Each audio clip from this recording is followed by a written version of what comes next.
Got it. So, And I'm going to start sharing my PowerPoints. I feel bad for not having recorded your advice. Ah! But there you go. You guys were the only ones who had this intimate conversation with Annecy about her writing and her inspiration and how to give yourself grace, as someone put it in the chat. So we will commence with the writing salon. Today we have Annecy Baez. And then we'll have time to talk, because I kind of like, so for those of you who weren't here last time, I did this last time, and we were a big group. And I hope that some of you could share. You could share on chat, you could share in person, because I do want it to be very interactive.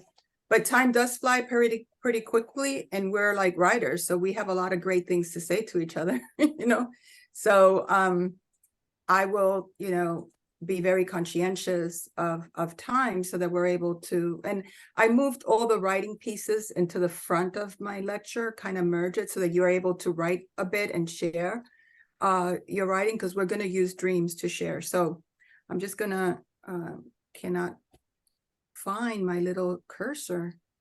You're sharing.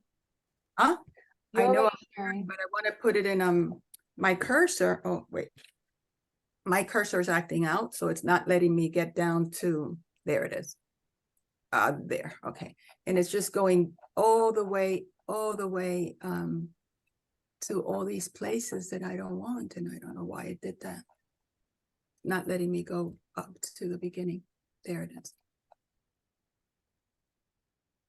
Yeah, okay. There it is.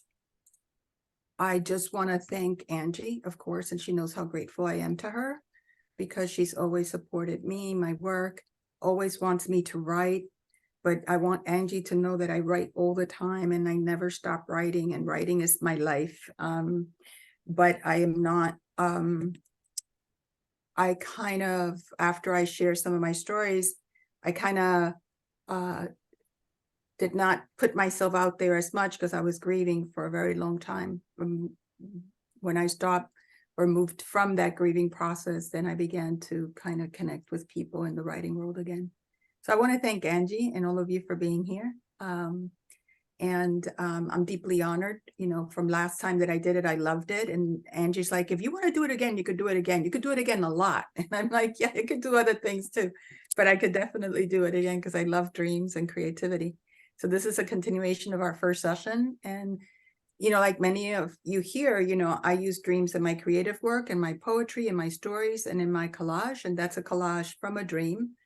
And, most of my work is dream driven. Like everything I do is probably coming from a dream. And I just take the snippet of it, from the dream. You don't have to write your whole dream as a dream story, although you could. But you could take a snippet from your dream and it could become an aspect of a larger story. So for me, dreams, creativity, and life are all intertwined. I don't separate. I don't say I'm going to write or I'm going to be creative. I am creative and I write, and I am all of that all at once, and I've been doing it for a long time. And putting together this presentation for you, I said to my husband, holy cow, I've been doing this for a very long time. And so I was looking for a notebook that I wanted to share with you. And I found it. I was looking and looking, and I found two of them. I wanted to find another one, but I couldn't find that one. And I saw my dreams, because I would write my dreams and had a collection of them in a loose leaf notebook. And I couldn't believe that it was me, and that me is still me. Like, wow, she is me still. Dreams, creativity, and life intertwined. So it really excites me when an image from a dream can become a story or a poem or a collage, even if I don't publish it. I know someday I will. So I'm deeply grateful to share my creative dream process. And, I hope that I can hear about yours. So this is the agenda. I'm going to share a tinge about me. And then I want you to think of a dream today and give it a title. And that dream narrative will be the dream narrative that you'll be working with throughout this workshop. And I'll share a little bit about dreams and dream theories, just a PowerPoint or two. Because you want to be able to understand dreams, to understand how you could, harness them for your creative work, and the theories that are there behind dream work. And also I want you to enter the dream world, your narrative of your dream, and share it as if it was a dream, as if it was a story. And I want you to think of dreams as culture and remember the importance of dreams. Like if you were visiting another culture, you would be curious and creative and open. I want you to be like that about your dream world. Want to talk about dream as a creative process, that is your narrative and looking at your narrative like a story, and about dream writing and dream journaling, and share some dream resources with you. So I am a professor at a university, graduate school of social work. That's what I've done all my life in between writing creatively. I am a mother, so that's my daughter. She is a social worker. She's a tenured school social worker in a school in Westchester. And that's my little grandson, Josiah, who's 9 now. And I am remarried to, I am a widow and I am remarried. And most of my work, you know, my writing was when my late husband was alive. I do have 2 little dogs and I lost Suki in December. So that was very painful for me. And that's me. A newspaper came to do a piece on me when I wrote my book. When I wrote my book, it was a lot of attention because there were only like 5 Dominican writers at the time. Julia Alvarez, Angie, Nelly, Juno, and myself that I knew of, you know. But, you know, I was, like I said, I wasn't raised to be a writer. I wrote because I wanted to write. So I was alone in a world of MFA people and people with agents. So I knew my uniqueness. And I also knew that my uniqueness could be a strength and a weakness in terms of my writing career, but that was not my career. My career was a therapist. I was a therapist. That's in my office at my job where I was director of counseling at Lehman College, where I saw students who were not feeling well and wanted to finish school and that were doing well. And I'm an artist, so I do a lot of artwork and I do collage, and that's a collage of mine. And if you find me at Annecy.Baez, AnneciBaez.net, it's where I put a lot of my stories. So this is a recent story in between my book, because I never want to forget that I wrote it. And I never want to forget the feeling of writing it and the joy of it, even though I haven't written another book or anything like that. So this is another story I wrote for 433. In Cuislaona down here, I wrote a story in Cuislaona. And I have a dream circle. So that's a little piece of the dream circle there. Then I have the link for you. You could always go there and visit me there. Like I said before, you know, La Virgencita de la Altagracia, as a child, she was my first dream that I ever had. And when I dreamed of her, I felt that the life would be good, like something good was going to happen to me. So she was my spiritual guide. So I want you to think of, do I have a recurrent dream? Do I have a spiritual guide, an ancestor, a loved one that visits me and gives me messages? Because we sometimes do. It could come as an animal too. It doesn't have to be a human. You know, I wrote a poem about my father and La Virgencita, and it came from remembering those dreams. And, you know, he taught me about prayer, about faith and love, and his love for her and his faith in her became my faith and my prayer. So I wrote my parents' room, and I wrote for a long time when I was a child. And at the time, Caudal from Johns Hopkins University was doing the first Dominican anthology. And I sent my poems and stories, and they took everything. I couldn't believe it. I thought they might take one thing, but they took everything. And that was a very long time ago, back in the, I think. What was the name of that anthology? Caudal, Dominican writers, something like that. It was beautiful, you know. This is still out there? It's still out there by Johns Hopkins. Yeah.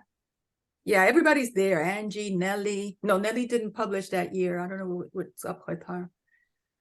You know, everybody. There's a lot of Dominican writers in that anthology. So I want you to think of a dream, and I'm going to give you some time. You could write it down, or you could jot it into little little points. But I just want you to take some time to think about this dream of yours. And I'm going to stop sharing, because then I want you to just throw in the title in chat if you can. Okay.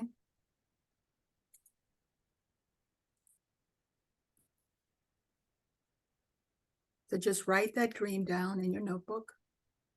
And also, you know, I'm not going to ask you to share the title right now. I mean, the narrative right now, that's for later, but I do want you to share the title when you can.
Aldo started sharing his title, A Drop of Blood. That says a lot.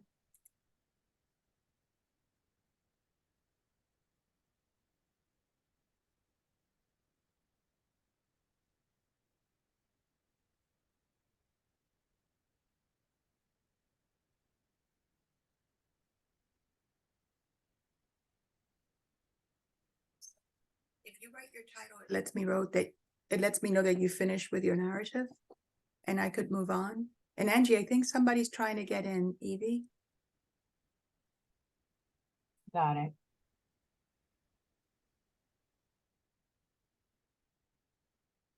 Okay. So I'm going to move on. The title is optional, of course. You're free to share or not to share, okay? Rosita says the hearse is at my door. Mhm.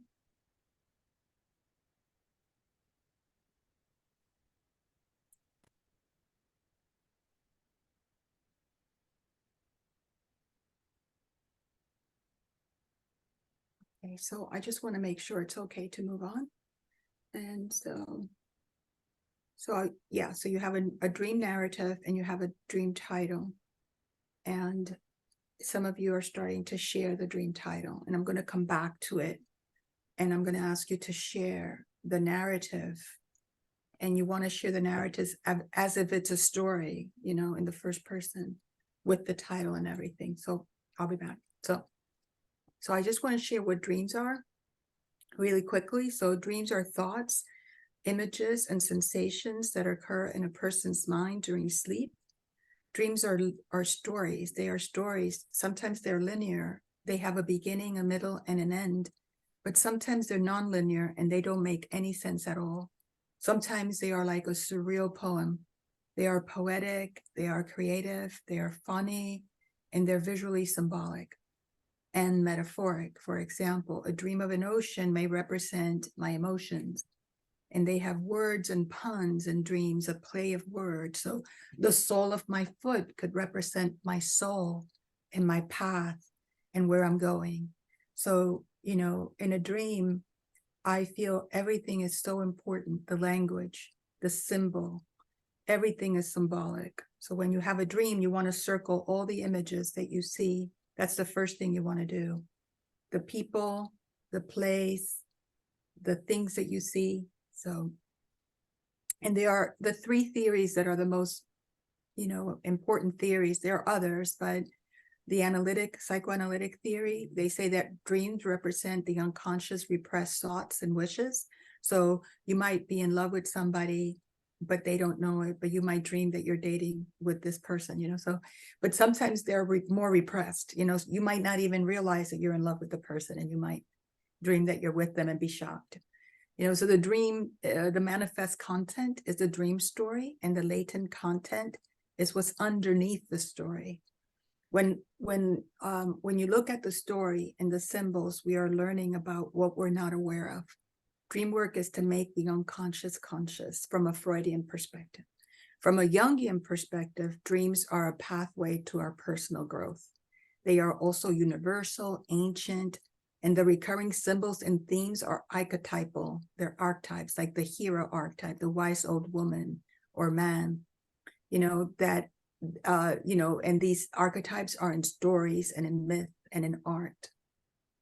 And then there's more modern, Fritz Perl's Gestalt perspective. He feels dreams reflect the dreamer's life. Whatever we dream is reflecting an aspect of our life. And every aspect of the dream is an aspect of ourselves. And that we created the dream. We are the author, the script writer, right? The actor. He felt everything there relates to us. Pearls believed that dreams are messages from the self so that we can live a more authentic life. Then we learn to decipher these messages. It could lead to personal growth and more authentic life. But why do we dream? So, you know, we dream to consolidate memories, to process emotions, to express deep desires, and to practice potential dangers, you know. So if you're preparing for a presentation, you might dream about the presentation. If you have desires that you have not expressed, you might express these deep desires in your dreams. You also process emotions and consolidate the things that are happening to you in your life. You know, there are a lot of dream-inspired novels, more than the ones I'm sharing here, but Frankenstein, John Livingston Seagull, you know, Lovecraft's Dreams in the Witch House, Dr. Jekyll, Mr. Hyde, and 12 Stories in a Dream by Wells are all dream-inspired. And there's more. Stephen King also wrote, you know, some dream-inspired books. I want to give you an example of a dream story. So this is a book called Dream and Dream Stories. So don't look it up. Don't Google it or GPT it, okay? I want you to figure out who this person is without looking it up. I'm just going to read the introduction to her book, to the book, okay?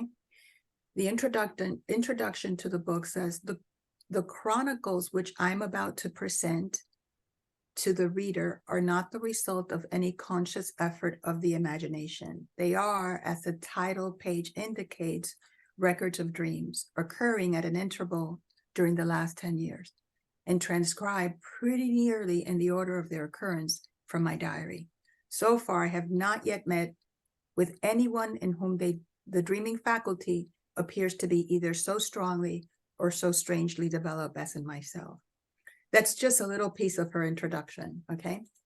So this is one of the first dreams. This is what she says. I was visited last night by a dream of a so strange and vivid a kind that I feel impelled to communicate it to you. Not only to relieve my own mind of the impressions with the recollection of it causes me, but also to give you an opportunity of finding the meaning, which I'm still far too much shaken and terrified to seek for myself. It seemed to me that you and I were the two of a vast company of men and women, upon all of whom, with the exception of myself, for I was there voluntarily, sentence of death had been passed. I was sensible of the knowledge, how obtained I know not, that this terrible doom had been pronounced by the official agents of some new reign of terror. Certain I was that none of the party had really been guilty of any crime deserving of death, but that the penalty had been incurred through. So who is writing, and what do you think it is? When do you think it was written? And what are your feelings as you hear it? Anybody?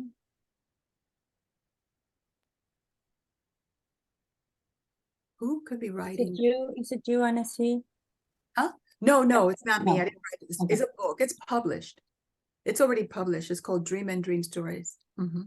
But I didn't write it. I'll share what wrote it. I was just wondering, when you hear it, who do you think could have written it? A man, a woman? I mean, I said she, so you know it's a woman, but do you have any idea when they wrote it, what year? Well, she's not telling us a dream. She's talking about the dream. She's telling you a dream. Actually, yeah, she's in a company of people who have been sentenced to death. Okay. Yes, yes, she's telling you the dream. Yeah. Yeah, any other thoughts? I'll share. Okay. She continues, the dream occurred near the close of 1876 on the eve, therefore, of the Russo-Turkish War, and was regarded by us both as having relation to a national crisis of a moral and spiritual character, our interest in which was so profound as to be destined to dominate all our subsequent lives and work. So she's having a dream during a time where there's a war, and in the dream, there's a lot of terror, and she's been sentenced to death. It's true. And she's so worried. But, you know, you could tell by the language that it's not modern language. The sentence structure is reversed. You could tell it's 1800. So, and this woman is an incredible woman that people don't know a lot about her. Anna Kingsford, this is one of her dreams, and written the year that she died. She died when she was 41, but she was the first doctor in England, the first woman to receive a doctorate in England in medicine without having to dissect an animal. She was a vegetarian, and she was really against the cruelty in that time when animals were used to experiment on them without anesthesia, dogs and cats in particular. And she fought against it and created probably the first laws against that. But she also saw a lot of people die from eating meat that was poorly, you know, cared for. And so she didn't feel like people should eat meat. So she wrote the first book on vegetarianism. She was really amazing. And she wrote about whatever she wanted, which is very rare now. Like if you write one book, it has to be the same. Every other book has to be the same. Like you cannot write a story collection and then move to write nonfiction, or let's say science fiction, or then romance. People want you to be the same thing always, but she wrote whatever she wanted. These are all her books. This is about animal research and animal protection. This is her book on vegetarianism. She has a book on diet and women, and this she did all in the 1800s. She wrote about channeling, about, you know, myth and mythology. I've never met anyone like her, and I've also never seen someone be so ignored historically in terms of the things that she produced. Her Dream and Dream Stories is online. You could find a PDF, and then you could read the stories. My story, Time Being, was inspired by a dream in Quislaona, a dream about parallel worlds, multiple dimensions, loss and grief. That was me when I got my book. I was so happy, so I put it on my laps. It looks like these are my two little hands, but. And so you heard this woman from 1800 who had the courage to write about dreams and publish her dreams in a time when women were so repressed that I am always in awe of her. So I'm just going to take a break and see if anyone wants to share their dream story and read it as if you're writing a dream, and we could suspend a story, and we could suspend disbelief. And then I'm going to ask you to do something else with it. Okay, I'm going to stop sharing, see if anybody wants to come on camera and share. So I saw Eduardo wrote wolf. That was a question. Oh, but I was completely wrong. Okay. I see. Okay.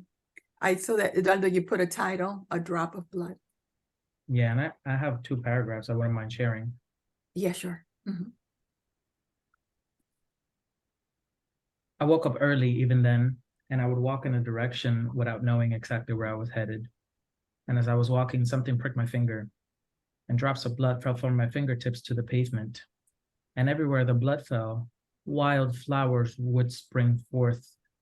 And as I was walking towards the morning sun, something called my name.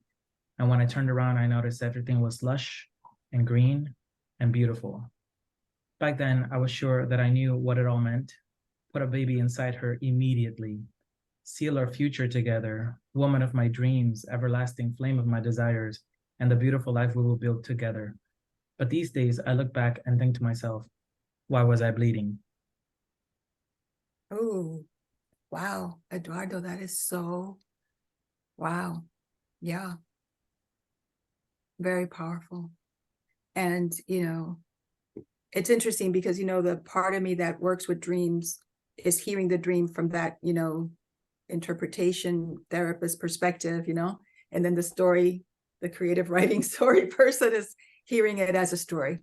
You know, it's coming from a dream, but the way that you read it, it's, you know, I suspended, you know, the belief that it's a dream and hearing it as a story. It almost sounds like a prose poem, or there's a poetic quality to it. Yeah. What's interesting is that I had that dream in Tokyo. I was visiting somebody in Tokyo who I ended up dating. And when I had the dream, I was like, oh my God, this is amazing. This is it. This is a sign. And then later on, I thought about the same dream because I also write down my dreams. And I was like, that is not what that dream meant at all. So it changed on me, Yeah. which was very interesting. Yeah. It made me feel like I couldn't even trust my own interpretation of my dreams. But yeah. Well, thank you for sharing, Eduardo. Okay. I could take another dreamer. And Angie, I think somebody's trying to get in. If not, I'll move on and you'll have time to share. Okay.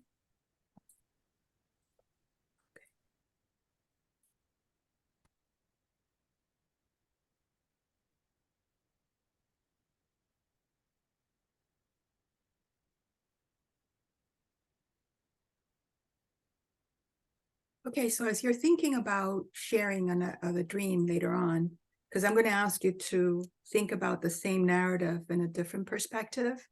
So I want you to think about it, and it's of course optional to share, but it would be nice if you did.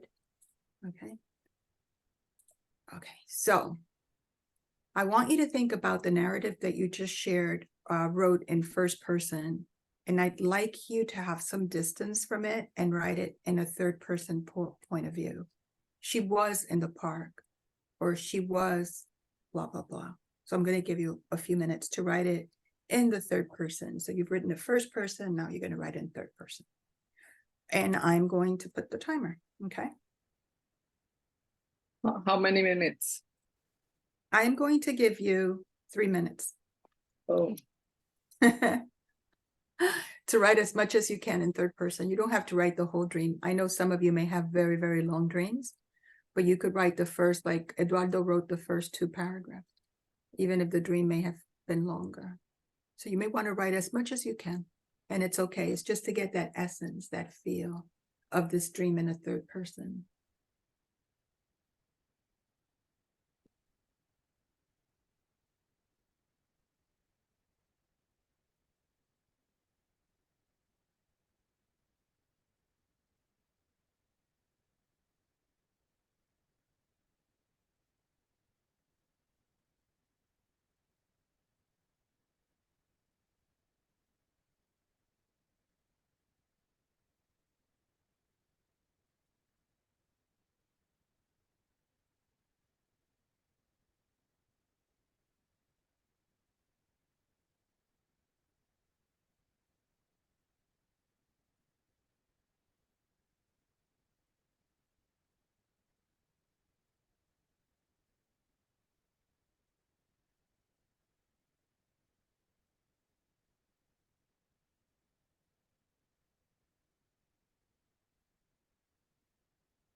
little timer. Anybody wants to share? I'll take it. Okay, Rosita. All right. So, so writing the narrative in third person. The first person came out sort of a poem, then I got stuck. I got writer's block. The second one is flowing better in the third person. Okay. So it's not poetry. Mhm. All right. So it goes again. I guess the same title. Mhm. Her first friend, her best friend, and her only friend's father had just died. Alicia cried inconsolably, "Daddy, Daddy, Daddy." But Daddy would not come because Daddy was dead. She wanted to run over and console Alicia, but her friendship with Alicia had been violently terminated by Mother, who accused her of learning that thing from Alicia, but would not ever say what. That's as far as I got. Yeah. So Rosita, is interesting how you said the first time in the first person, it sounded more like a poem, and then you got a little stuck. Right. It was so probably so intense in your body, you know, that a part kind of came in and said, "Ooh, let's stop this right now." That's kind of, so it's not a block. I feel blockages are sometimes parts of us protecting us from whatever it is that we fear. You know, sometimes, you know, people kind of see these blocks as negative, but I see them as just parts of us that have good intentions kind of overwhelm us. But then you wrote it in third person and you were able to get through, Right. you know, and there was a curiosity in me. Like when I heard it in third person, it was like, wow, I want to know more, you know, and I felt the sorrow of the little girl, but I was curious as to what happened, you know, there was a curiosity. I mean, you could all share in chat what it felt like to hear it in third person as Rosita read it. So thank you, Rosita. I really appreciate it. Let's see if we hear. I can share too. Okay, yes, yeah, Lisa. First, I will add that I had already written this prior to maybe like last year, 2 years ago, because the dream was just so prominent and so like intense that I wanted to write it to make sure I didn't forget it. Because eventually I think someday I may uncover it, or maybe, I don't know. But I'll share what I wrote in third person. She was approached by 2 of her ancestors. She doesn't know for sure if they are even related to her or if they are even ancestors. But how would she know what her ancestors look like beyond her great-grandmother? She doesn't know what her mother looked like or the mother before that. These may as well have been them, as they resembled versions of her mother, like her skin color and texture. They stood before her, righteous, but also gentle. They may have even smiled at her. There was a warmth, and that's where I stopped. Wow. Lisa, in third person, how did you feel about writing it in third person? Well, I didn't even read what I wrote then. I remember the dream. Yeah, you remember the dream. The feelings. So it was just, I don't know. It just came out. It poured out of me. Like there was no hesitation at all. I was just like, Yeah. it was easy to write it in third person and just maybe like disconnect myself a little bit and Yes. be an observer of what was happening at that moment. Right. And Lisa, can I make a recommendation? Yes. You know, this is an ancestor kind of healing dream. I believe so too. Yeah. This is a very important ancestral healing dream. I do a lot of ancestral work, of course, you know, we Latinos, that has like been born with us, you know. Yeah. Mm-hmm. I would go back and write it completely in that third person to get a little distance from it. Uh-huh. And you know, I would also recommend, Lisa, to look at whatever issues may have been happening the year that you had that dream. Mm-hmm. And sometimes we carry burdens from our family that don't belong to us. Okay. And sometimes we're carrying burdens that don't belong to us, but then we're repeating it. Yeah. You know, repeating it again and again. And the issue belongs to maybe our mother or our mother's mother. And it's like, you know, letting them, you know, have it, reprocessing it. And usually when you do kind of like that ancestral kind of healing work, you know, bringing back from the ancestors the strength and resilience that they have and the things that we can take from them to manage. Any healing you do now, I feel, heals our lineage. Yes, I agree. Mm-hmm. Thank you. Yeah, thank you for sharing, Lisa. Okay, so we'll have some time for others to share. I'm going to move on, okay, because I want you to do another little exercise. And then I have 2 exercises that we won't do here, but you could do them on your own, okay? I think there was a hand raised. I can't see, but I did see something that said hand raised. Was somebody's hand raised? Just want to make sure. Okay. Okay. Okay, great. Okay, so entering the dream world, which is what Rosita did, what Eduardo did, what Lisa did. They entered that dream world and came back and either shared in first person or in third person to get some distance. So think of this. What if we receive dreams as messengers from another realm? What if dreams are the narrative structure of the soul?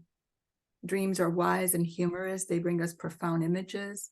What if we pay creative attention to our dreams? What would happen if we let our dream world, the imagery, the patterns, the stories intersect with our waking life?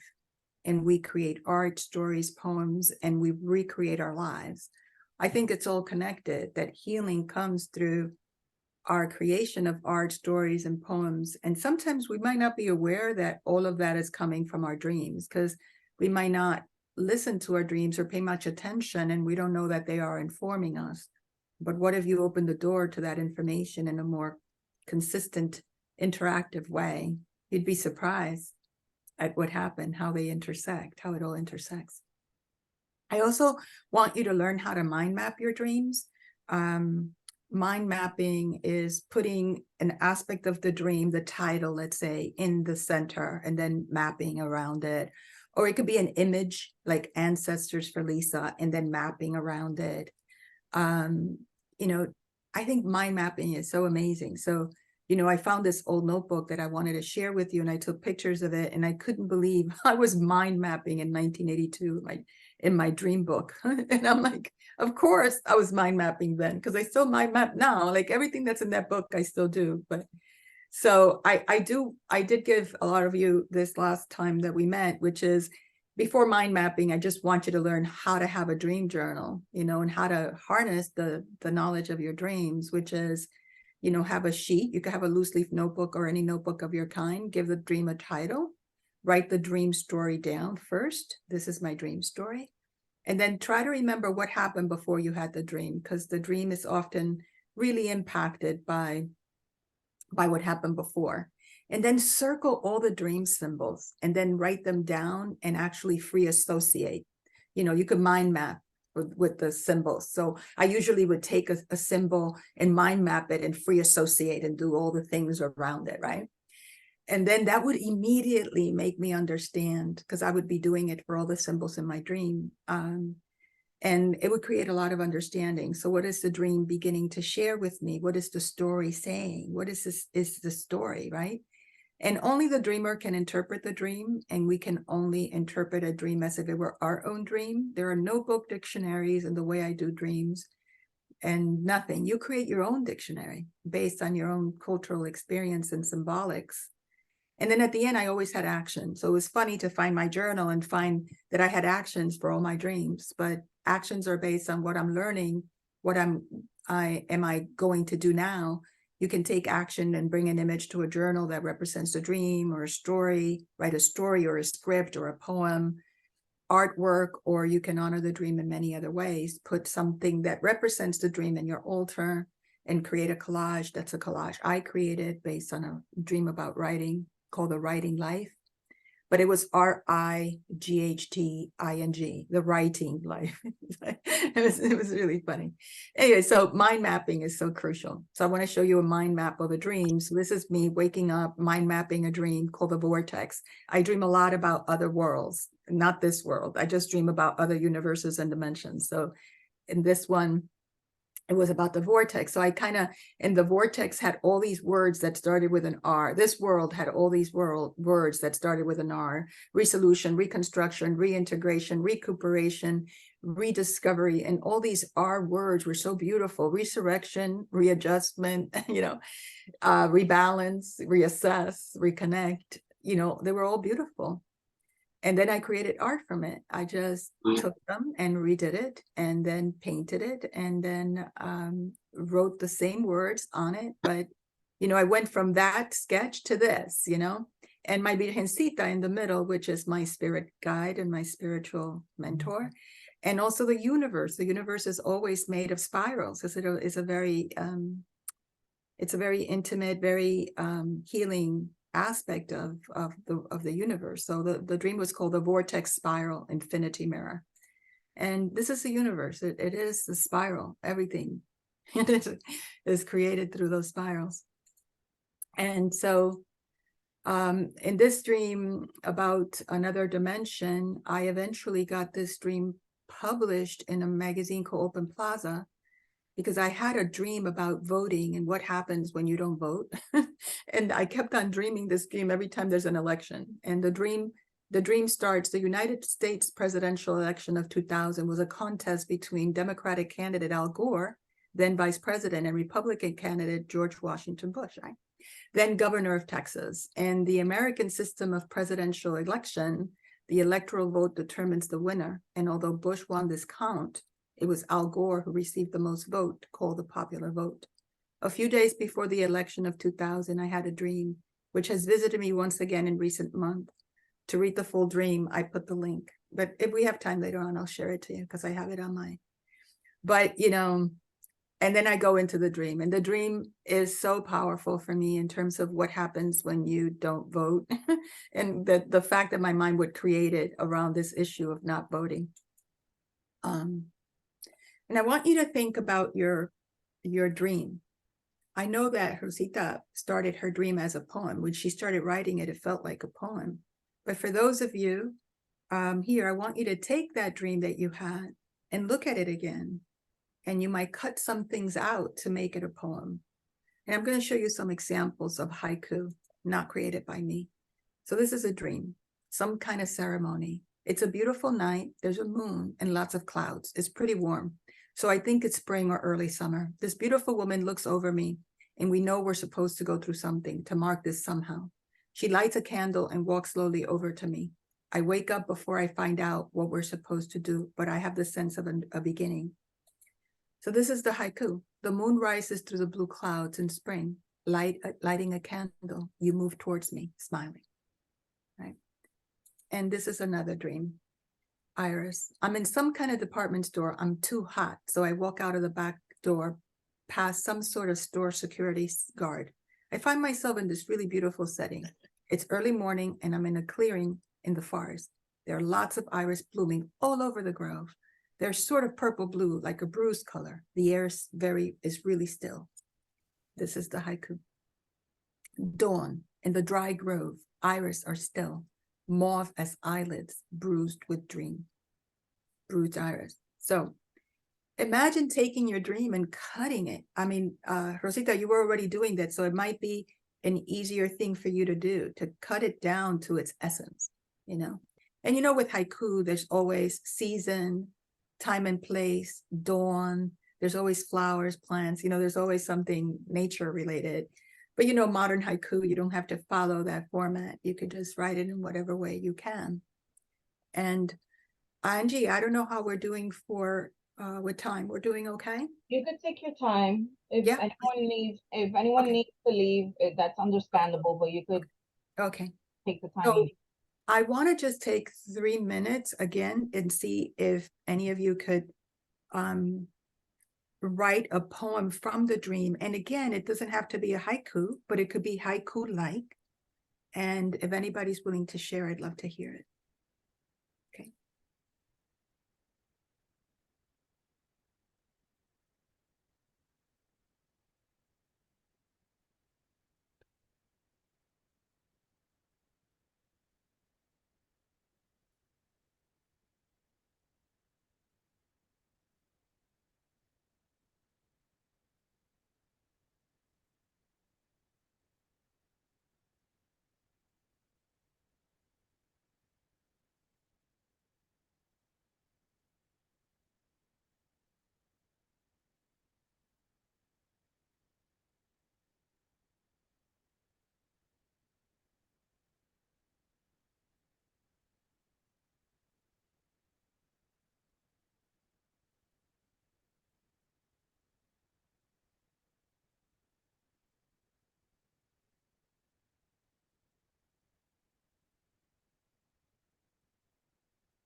Okay. Hey, anybody wants to share?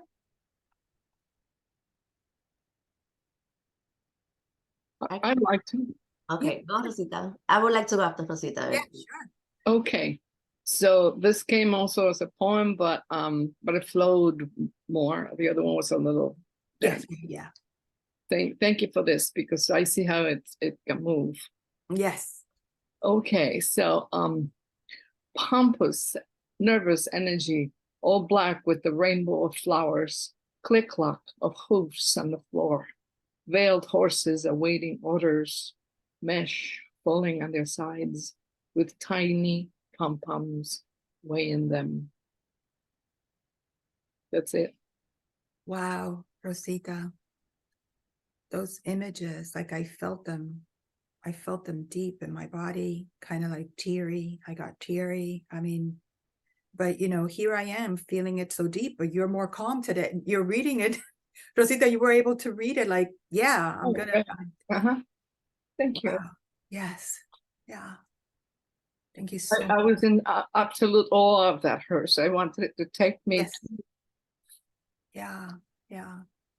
Yeah. And how was that for your body to be able to take it and put it into this condensed format? Well, I thought I was over this. I had grieved so many times, but this is showing me that obviously I still have more grieving to do, and this is a great tool for me. Yes, yes, you're welcome. You're welcome. Okay, I heard. Thank you so much, Rosita. I heard somebody say, I want to share too. Oh, that was me. Lisa? Mhm. Oh, okay. Okay, because I couldn't see you, Lisa. You're like dark, so hidden in Yeah, the I turned off my camera because Yeah, I had okay. to come in the basement I- and the lighting just wasn't working. Yeah. Okay, this was also part of my dream, like after I saw like my ancestors. At an open mic event, lights dim, pretty dark, but chill vibes. I didn't have any material prepared, but I agreed to look through my phone to see what I'd find. And I came up blank. But then a young man comes to ask if I was Lisa. And in this dream, everyone knows who Lisa is and appears so excited to meet her. That's what I got. Yes, yes. Yeah, so excited to meet her. A reconnection of some kind. Lisa, that's great. Yeah, Thank you. yeah. Anybody else wants to share their dream poem or haiku? Or it could be a list. Victoria, go for it. Can I go? Yes. Okay, I'm gonna read the little third person poem. No, Yes, the little yes, third you person could. dream, then the poem. Okay, cool. That's fine. Beautiful. She was in her house on the couch, and the man renting the room in her apartment was packing his things. As he packed, he yelled and cursed and slammed his door. He was obviously upset he had to leave and was trying to ridicule the girl's mother. The girl's mother stared blankly. The girl got up and told her mother about what the man had done when she wasn't around, how happy he was to assume he would be staying longer. And as soon as that switched up, so did he. The girl's mother had tears in her eyes, watching everything unfold as he finally left. The girl turned to her mother and said, "Mami, tú no tienes que llorar. Esto es algo que se ha orado por." They hugged. In the midst of the hug, the girl's mother whispers in her ear, so crisp, a whisper that felt like it lived in two dimensions, realities, moments. "Te quiero mucho, corazón." And as the girl received the chills that came with receiving this love, she grins as her eyes stay closed, living in the moment a little longer, wanting to linger. Her eyes open, smile brightens, and the first words out of her lips as she wakes up are "thank you." Wow. Boom. Oh, wow, Victoria. Okay. Didn't know it was a dream. I know, right, Rosita? It's so Until true. the end, So that she wakes up. Yes, Mhm. that's great. So now, Victoria, you're going to read it as the poem. The poem, yeah. Mhm. Okay. Curse, crush, slam, tears, you feel my longing. Hold me tight, this goodbye isn't forever. Wow. Yeah. Victoria, I have like goosebumps. It was it's like excellent. Yes, yes. So you're getting some. Okay, so thank you, Rosita. Thank you, Lisa and Victoria. And Rosita, you know, grief has no timetable. And you know, we have to remember that grief is an act of love. Mhm. And it's just there. You know, I was grieving. I mean, I lost my little dog in December. She was 14, a gift to my husband. And oh my God, I was grieving that little dog. Like, oh boy, you know, and you know how it is in Latino families. Oh, you're not supposed to grieve for your dog, you know. Right. It's just a dog. No, she was part of my genogram. She was part of my family tree, that little dog. Right. Does anybody else want to share before we move? She was probably a strong connection to your husband. So Yes, she was. So she brought up all the other grief. You're right, Rosita. Right. She brought the past. She brought 2007, 8, 9, 10, 11, because I was doing hospice care at home. So I could share. go for it. Is it okay? I have it in Spanish. Marie, yeah. oh sure. I And think we it's all that, speak and Spanish. it's actually, I'm behind. I'm like kind of slow, especially on Sundays. Oh, that's okay. So I'm still catching up with the third person kind of thing, and then I can't switch gears to poem and haikus and stuff. But I like to share this because hopefully you can catch it. What I wanted to share. Let me see. Okay. It's called okay.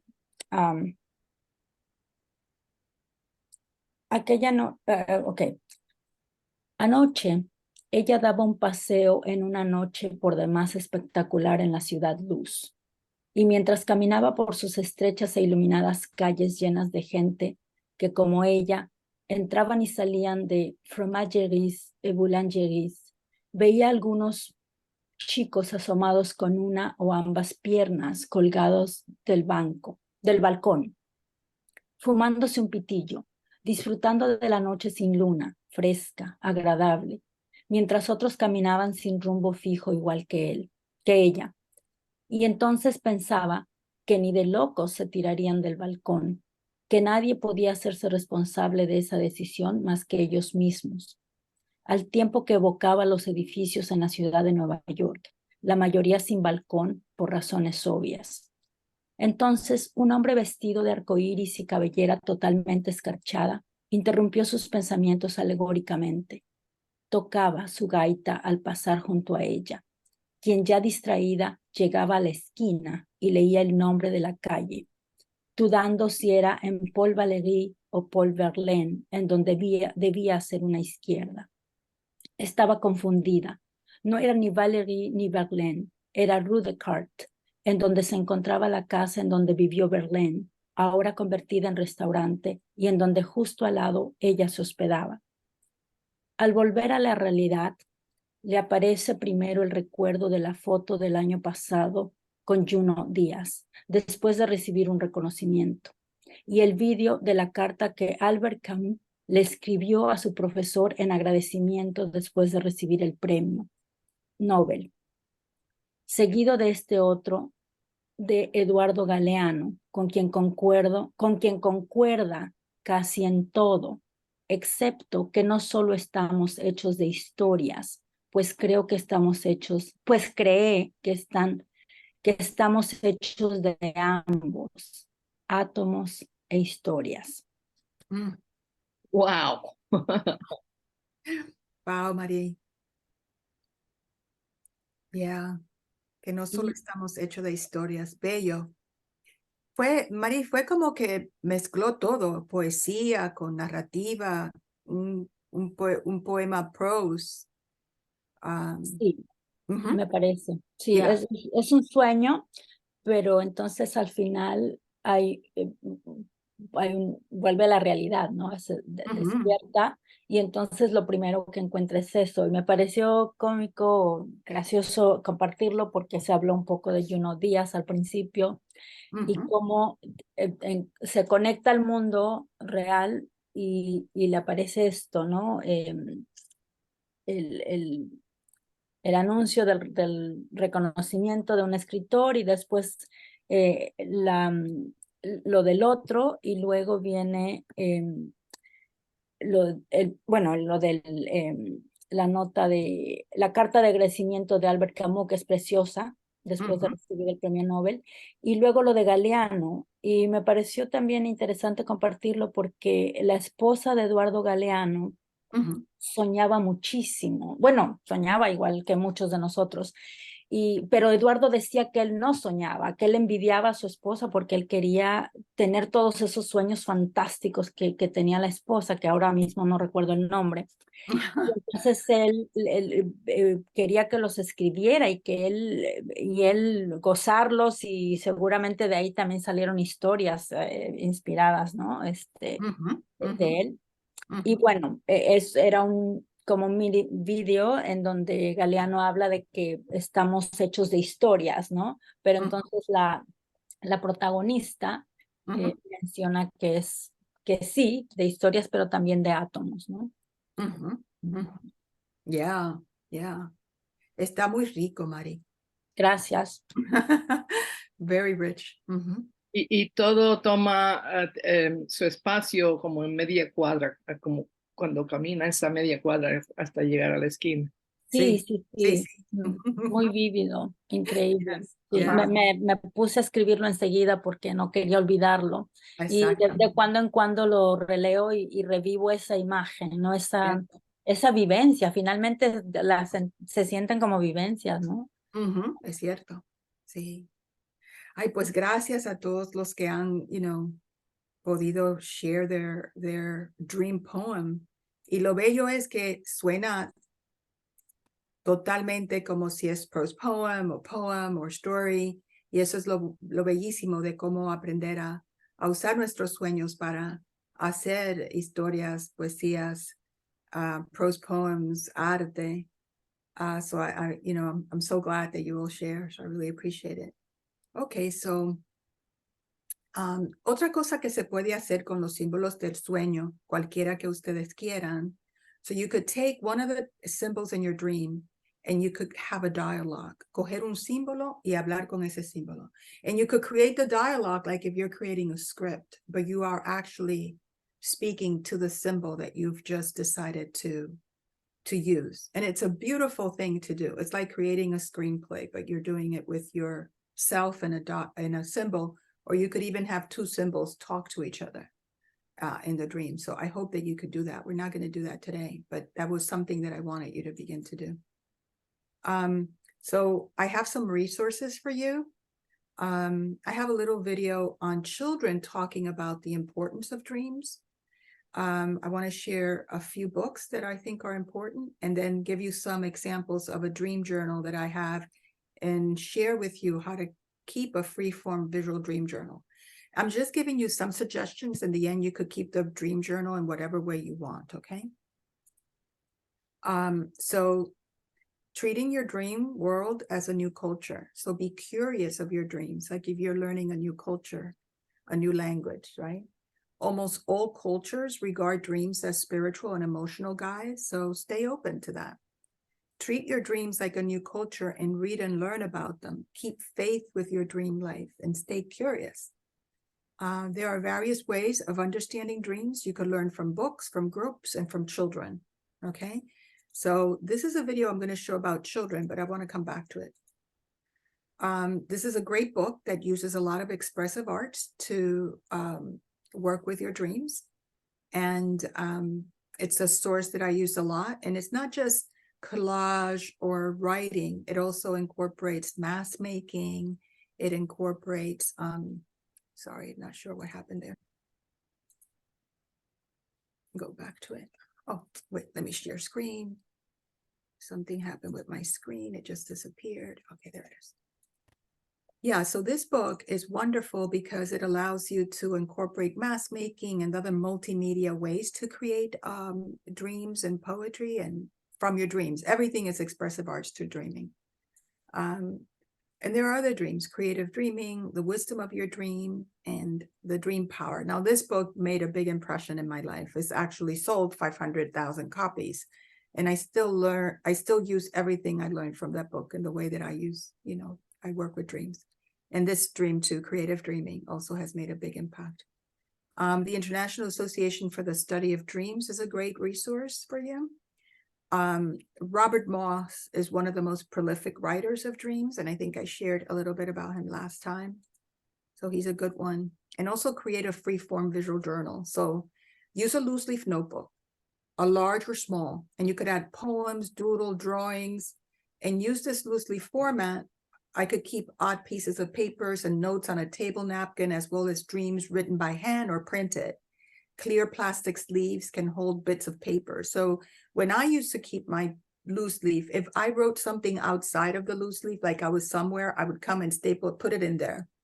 Date all your notes. You'll go in and out of being organized. So date everything. Start each dream sheet on a new sheet. It's easier to experiment later with grouping them.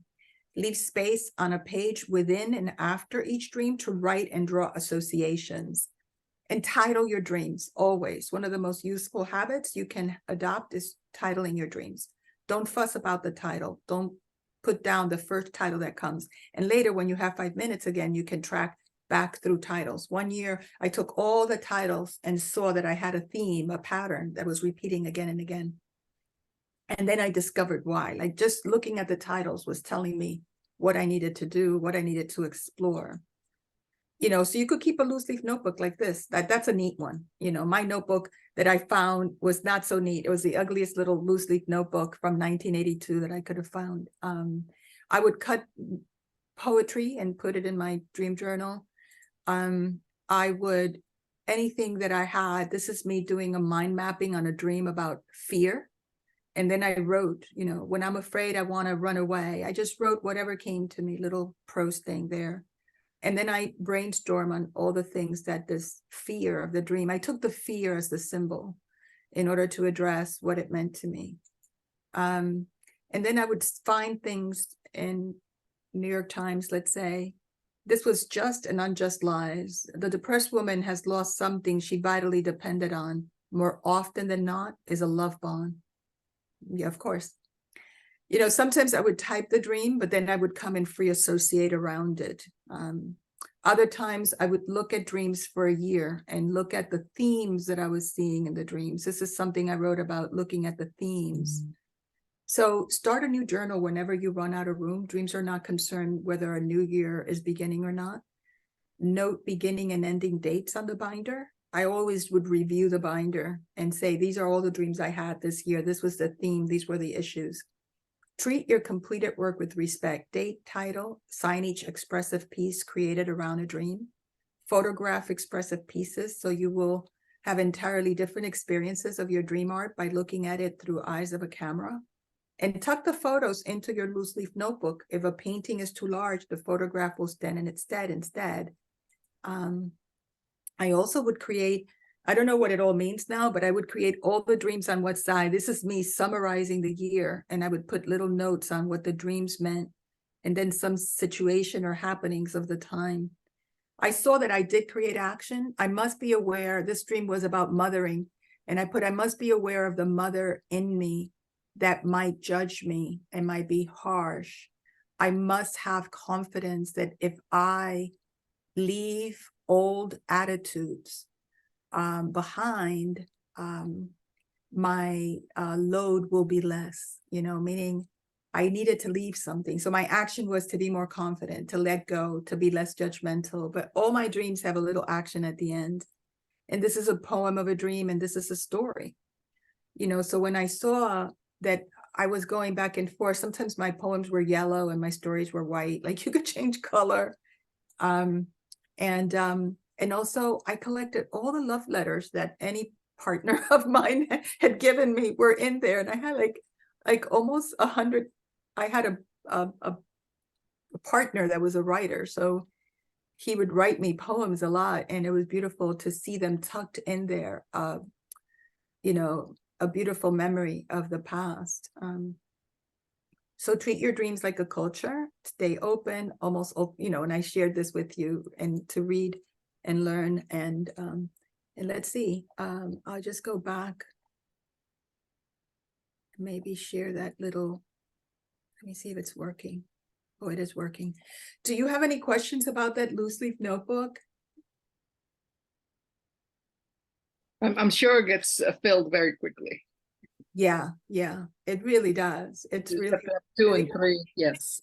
Yeah. For those of you who are prolific, right? So your dream notebook could become your dream notebook, but also poetry and art. Everything could be hidden there, like not hidden, but safe there. It becomes a depository of everything creative. So I'll end our session with this collection of children talking about the importance of dream. There is a moment where there's a little glitch and then it stops, so don't worry, it'll come back. Does everybody dream?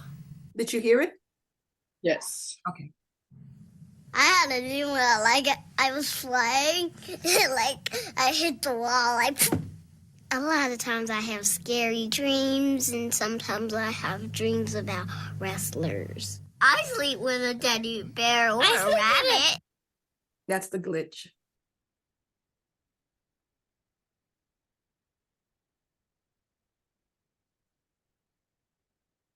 But, hey,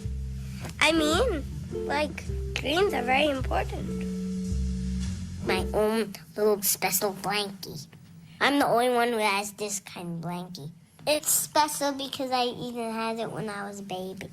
It was ripped right here so big, and here and here and here. But I don't take it everywhere, not in the store. I take him to the bathroom, but not in the bathtub. He'll get wet so much, and then he'll rip. Blanky is his name. I actually turn on all of the lights because I'm scared of the dark. Well, you know what? You should buy a night light. I got a little light to check what's anything in the bathroom even. No, but I'm a little bit afraid. I check sometimes in the closet and under my bed. Sometimes I do that too because I want to make sure that the monsters went away already. They're just made up. People just do that to make television shows like Godzilla. That's not really real. There's no such thing as a huge lizard that can step on every building.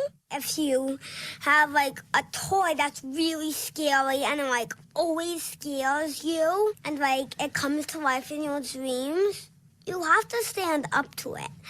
Like, that toy is not even real. Come on, you gotta tell yourself that toy isn't real.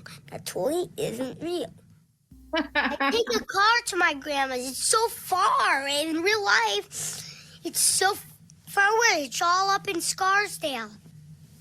In dreams, you just get there in a second. It's like a movie, but you can't stop it unless you wake up. I think that it's the feelings that make them. They're invisible. They can go in so fast. They're invisible. They like go. They glide. That's it. You're in. My name is James, and I am blind. I can't see at all. First of all, I'm sure a lot of people would be asking this question to themselves. Do you see in your dreams? No, I don't see in my dreams because I can't picture what it would be like. I don't really fly, even though I've heard a lot of kids say that they do in their dreams. I think it just seems like the traditional thing. But I don't fly, I walk and stand in a place. I can't picture seeing. Like you think I could, but I can't. I can't picture these little sparks coming out of my eyes, scanning the surface. That's what I feel like seeing is. It's like... No. Let me see if the little sparks are coming out of your eyes. They're not coming out.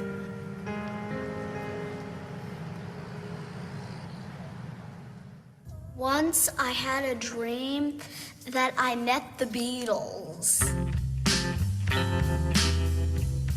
3 limos drove up, and in the first one there was Paul. He looked really weird. He looked like my grandpa.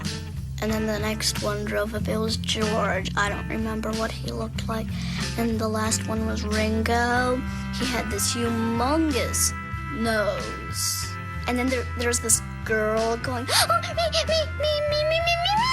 And I was just holding my hand up, and then he took out and he shook my hand of all people who were there. It was just so thrilling.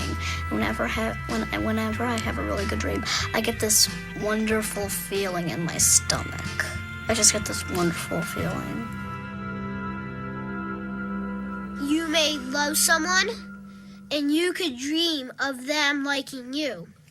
Like, for example, this is just example, this is not true.